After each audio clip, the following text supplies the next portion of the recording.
T20 Kannada ಇಲ್ಲಿಗೆ ಸ್ವಾಗತ. ಸರ್ಕಾರ ಜೋಳ ಖರೀದಿ ಕೇಂದ್ರದ ಮೂಲಕ ನೋಂದಣಿ ಮಾಡಿದ ರೈತರ ಜೋಳವನ್ನ ಖರೀದಿ ಮಾಡದ ಹಿನ್ನೆಲೆ ಮಾನ್ವಿ ಪಟ್ಟಣದ ಬಸವವೃತ್ತದಲ್ಲಿ ರೈತರು ರಾಜ್ಯ ಹೆದ್ದಾರಿ ರಸ್ತೆ ಬಂದ್ ಮಾಡಿ ಪ್ರತಿಭಟನೆ ಮಾಡಿ ಆಕ್ರೋಶ ವ್ಯಕ್ತಪಡಿಸಿದ್ದಾರೆ.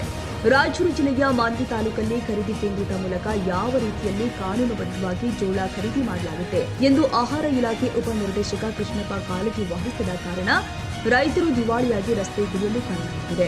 ರಾಯಚೂರು ಜಿಲ್ಲಾಡಳಿತದ ನಿರ್ಲಕ್ಷ್ಯದಿಂದಾಗಿ ನೋಂದಣಿ ಮಾಡಿದ ರೈತರ ಜೋಳವನ್ನ ಖರೀದಿ ಮಾಡ್ತಾ ಇಲ್ಲದ ಕಾರಣ ರೈತರ ಜೋಳಕ್ಕೆ ಏನಾದರೂ ಉಳಿದಿದ್ರೆ ನಷ್ಟ ಭರಿಸುವವರು ಯಾರು? ನಮಗೆ ನ್ಯಾಯ ಬೇಕು ಅಂತ ರೈತರು ಆಕ್ರೋಶ ವ್ಯಕ್ತಪಡಿಸಿದರು. ಮತ್ತು ಮುಂಗಾರು ಹಂಗಾಮಿನಲ್ಲಿ ರೈತರು ಏನಂತಂದ್ರೆ ಹೇರಳವಾಗಿ ಈ ಪ್ರದೇಶದಲ್ಲಿ ಹೈಬ್ರಿಡ್ ಜೋಳವನ್ನು ಬೆಳೆದಿದ್ದಾರೆ. ಕನಿಷ್ಠ ಬೆಂಬಲ ಬೆಲೆ ಯೋಜನೆಯಲ್ಲಿ ಏನು ಕೇಂದ್ರ ಸರ್ಕಾರ ಘೋಷಣೆ ಮಾಡಿದೆ, 3,371 ರೂಪಾಯಿಗೆ ಒಂದು ಕ್ವಿಂಟಲ್ ಜೋಳ ಖರೀದಿ ಮಾಡ್ಕೊಂಡು ಇವತ್ತು ಡಿಕ್ಲೇರ್ ಮಾಡಿದೆ. ಆ ಪ್ರಕಾರ ನೋಂದಣಿ ಪ್ರಕ್ರಿಯೆ 4 ತಿಂಗಳಿಂದನೇ ನಡೆದಿದೆ. ಸುಮಾರು 4 ತಿಂಗಳಿಂದ ರೈತರು ನೋಂದಣಿ ಮಾಡಿಸಿದ್ದಾರೆ, ಅಂದರೆ ಖರೀದಿ ಕೇಂದ್ರಕ್ಕೆ ಕೊಡಲಿಕ್ಕೆ. ಇವತ್ತು ಕೆಲವು ರೈತರದು ತಗೊಂಡಿದ್ದಾರೆ. ಆದರೆ ಇಲ್ಲಿ ಮಾನ್ವಿ DAPC MSC ವ್ಯಾಪ್ತಿಯಲ್ಲಿ 28,000 ಕ್ವಿಂಟಲ್ ಜೋಳ ಇನ್ನೂ ಖರೀದಿ ಮಾಡಬೇಕಾಗಿದೆ. ಅಂದರೆ ನೋಂದಾವಣಿ ಮಾಡಿದಂಥ ರೈತರದ ಜೋಳನೇ ಖರೀದಿ ಮಾಡ್ತಾ ಇಲ್ಲ. ಇವತ್ತು ಏಕಾಏಕಿ ಏನಂತಂದರೆ ನಮಗೆ ಕೋಟಾ ಮುಗಿದಿದೆ, ನಾವು ತಗೊಳ್ಳೋದಿಲ್ಲ ಅಂಥೇಳಿ ಖರೀದಿ ಬಂದ್ ಮಾಡಿದೆ. ಈಗ ನಮ್ಮ ಒತ್ತಾಯ ಏನಂತಂದರೆ, ಈಗ ನೋಂದಣಿ ಮಾಡಿದವರು 4 ತಿಂಗಳಿಂದ ಮಾಡಿದ್ದಾರೆ, ಅಂದ್ರೇನು ಹೆಚ್ಚಿನ ರೇಟ್ ಸಿಗ್ತದೆ ಅಂಥೇಳಿ ರೈತರು ಸ್ಟಾಕ್ ಮಾಡಿ ಇಟ್ಕೊಂಡು ಈಗ ಖರೀದಿ ಕೇಂದ್ರಕ್ಕೆ ತಂದಾರೆ. ಈಗ ಇವರು ತಗೊಳ್ಳೋದಿಲ್ಲ ಅಂತಂದ್ರೆ ಅವ್ರು ಹೋಗಿ ಎಲ್ಲಿಗೆ ಮಾರ್ಕೋಬೇಕು? 4 ತಿಂಗಳ ಬಡ್ಡಿ ನಷ್ಟ. ಮತ್ತು ಈಗ ಏನಂತಂದರೆ ಮುಕ್ತ ಮಾರುಕಟ್ಟೆಯಲ್ಲಿ ಗಣನೀಯವಾಗಿ ಜೋಳದ ಬೆಲೆ ಕಡಿಮೆ ಆಗಿದೆ, ನಮಗೆ ಹೆವಿ ಲಾಸ್ ಆಗ್ತದೆ. ಅದಕ್ಕೆ ನಮಗೇನಂದರೆ ಈಗ ಯಾವ ರೈತಂದು ನೋಂದಾವಣಿ ಆಗಿದೆ, ರಿಜಿಸ್ಟರ್ ಆಗಿದೆ, ಅದನ್ನು ನೀವು ತಗೊಳ್ಳೇಬೇಕಂತ ಹೇಳಿ ಒತ್ತಾಯ ಮಾಡಿ ನಾವು ಇವತ್ತು ರಸ್ತೆ ತಡೆ ಮಾಡ್ತಾ ಇದ್ದೀವಿ. ಜೊತೆಗೆ ಇವತ್ತು ಖರೀದಿ ಕೇಂದ್ರದಲ್ಲಿ ಸಾಕಷ್ಟು ಸಮಸ್ಯೆಗಳಿದ್ರೂ ಕೂಡ ಈ ಜಿಲ್ಲಾಧಿಕಾರಿಗಳ ಗಮನಕ್ಕೆ ತಂದರೂ ಕೂಡ ಯಾವುದೇ ಪರಿಹಾರ ಸಿಕ್ಕಿಲ್ಲ. ಏನಂತಂದರೆ ಇಲ್ಲಿ ಖರೀದಿ ಮಾಡಿದಂಥ ಜೋಳ ಟ್ರಾನ್ಸ್ಪೋರ್ಟ್ ಮಾಡಲಿಕ್ಕೆ ಲಾರಿ ಸಿಕ್ಕಿಲ್ಲ, ಅದರಿಂದ ವಿಳಂಬ ಆಯಿತು. ಆದ್ರಿಂದ ಏನಂತಂದ್ರೆ ಈಗ 28,000 ಕ್ವಿಂಟಲ್ ರೈತರು ಏನಂದ್ರೆ ಖರೀದಿ ಆಗಲಾರದೆ ಉಳ್ಕೊಂಡಿದ್ದಾರೆ. ಈಗ ಖರೀದಿ ಕೇಂದ್ರ ನಾಮಕೋಸ್ಕರ ತೆರೆದಿದ್ದಾರೆ, ಆದ್ರೆ ಒಂದ್ ವೇಳೆ ರೈತರನ್ನ ಬಡ ರೈತರನ್ನು ಕೂಡ ಈ ರೀತಿಯಲ್ಲಿ ತಿಂಗಳಾನುಗಟ್ಟಲೆ ದಿನಗಟ್ಟಲೆ ಸತಾಯಿಸಿದ್ರಲ್ಲಿ ಏನ್ ಸರ್ ಇದೆಯಲ್ಲ? ಒಂದ್ ವೇಳೆ ಏನಾದರೂ ಆ ಬೆಳೆದ ಬೆಳೆ ಏನಾದರೂ ಒಂದ್ ರೀತಿ ಮೊಳಕೆ ಬಂದು ಮಳೆಗಾಲದಿದೆ ಏನು ಅನಾಹುತ ಆದ್ರೆ ಯಾರು ಸರ್ ಇದಕ್ಕೆಲ್ಲ ಕಾರಣ? ಇದಕ್ಕೆ ಕಾರಣ ನೇರವಾಗಿ ಏನಂತಂದ್ರೆ ಜಿಲ್ಲೆ ಉಸ್ತುವಾರಿ ಮಂತ್ರಿಗಳು ಅವರ ಬೇಜವಾಬ್ದಾರಿತನ, ನಮ್ಮ ಮಾನ್ವಿ ಕ್ಷೇತ್ರದ ಶಾಸಕರು ಮತ್ತು ನಮ್ಮ ಮಂತ್ರಿಗಳು, ಸಂಸದರು ಎಲ್ಲರೂ ಜವಾಬ್ದಾರಿ ಆಗ್ತಾರೆ. ಇವತ್ತು ಯಾರಿಗೂ ಜವಾಬ್ದಾರಿ ಇಲ್ಲ ಅವರಿಗೆ. ಇವತ್ತು ರೈತರದು ಮತ ಹಾಕ್ಸ್ಕೊಂಡು ಗೆದ್ದು ಹೋಗಿ ಇವತ್ತು ಆರಾಮ್ ಕುಂತಾರೆ. ರೈತರು ಇಲ್ಲಿ ಬೀದಿಗೆ ಬಿದ್ದೀವಿ, ನಾವು ಒಬ್ಬರು ಬಂದು ಕೇಳೋರಿಲ್ಲ. ಇವತ್ತು ಕನಿಷ್ಠ DC ಬಂದು ಆಶ್ವಾಸನೆ ಕೊಟ್ಟು ನಾವು ಒಂದು 2-3 ದಿವಸದಲ್ಲಿ ಆದೇಶ ಬರ್ತದೆ ತಗೊಳ್ತೀವಿ ಅಂತ ಹೇಳ್ತಾರೆ ಹೊರತು ಫೋನ್ನಲ್ಲಿ. ಆದರೆ ಇಲ್ಲಿಗೆ ಬಂದು ಖಚಿತ ಭರವಸೆ ಕೊಟ್ಟಿಲ್ಲ.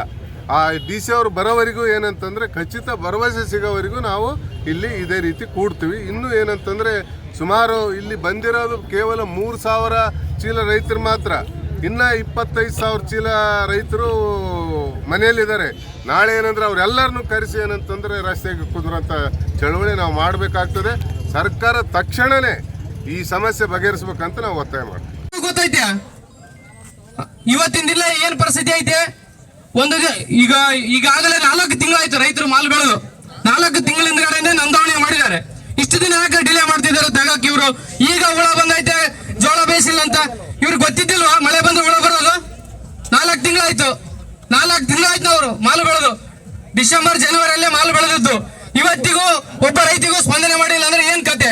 ಇವತ್ತು ನಿಮ್ಮ ಟೋಟಲ್ ಕುಟುಂಬ ಇವತ್ತು ಸುಖವಾಗಿ ನೀವು ಎಸಿಯಲ್ಲಿ ನೀವು ಕುಂತ್ಕೊಂಡು ಸಂಬಳ ತಗೊಂಡು ಮುಂಜಾನೆ ಊಟ ಮಾಡ್ತೀರ ಅಂದ್ರೆ ಇಲ್ಲಿ ರೈತರು ಬೆಳೆದಂತ ಬೆಳೆದ್ರೆ ಮಾತ್ರ, ಇಲ್ಲಿ ರೈತಿದ್ದ ಮಾತ್ರ ನೀವು ಅಲ್ಲಿ ಕುಂತು ಎಸಿಯಲ್ಲಿ ಊಟ ಮಾಡಕ್ ಸಾಧ್ಯ.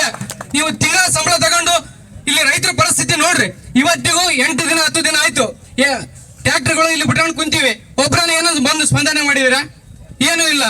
ಹುಳ ಬಿದ್ದಾವ ಅಂತ ಹೇಳ್ತೀರಿ, ಗೊತ್ತಿಲ್ಲ ನಿಮ್ಗೆ ಹುಳ ಬೀಳ್ತದಂತ. 4 ತಿಂಗಳಿಂದ ಖರೀದಿ ಮಾಡೋದು ಗೊತ್ತಿದ್ದಿಲ್ಲ. ಯಾಕೆ ಖರೀದಿ ಮಾಡಲಿಲ್ಲ ನೀವು?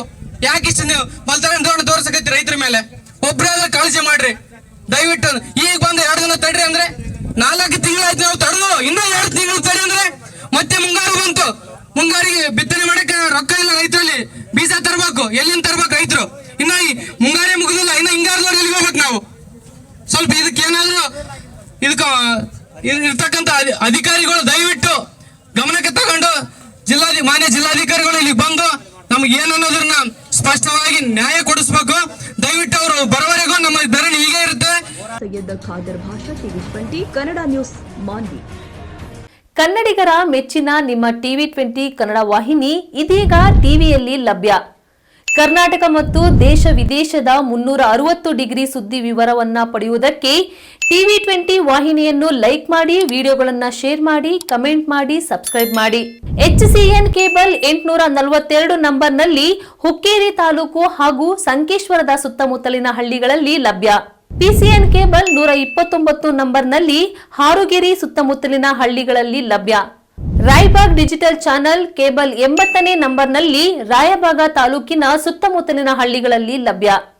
UDCN ಕೇಬಲ್ ನೆಟ್ವರ್ಕ್ ಉಗಾರ ಸುತ್ತಮುತ್ತಲಿನ ಹಳ್ಳಿಗಳಲ್ಲಿ ನಿಮ್ಮ ಟಿವಿ 20 ಕನ್ನಡ ವಾಹಿನಿಯೂ ಲಭ್ಯ.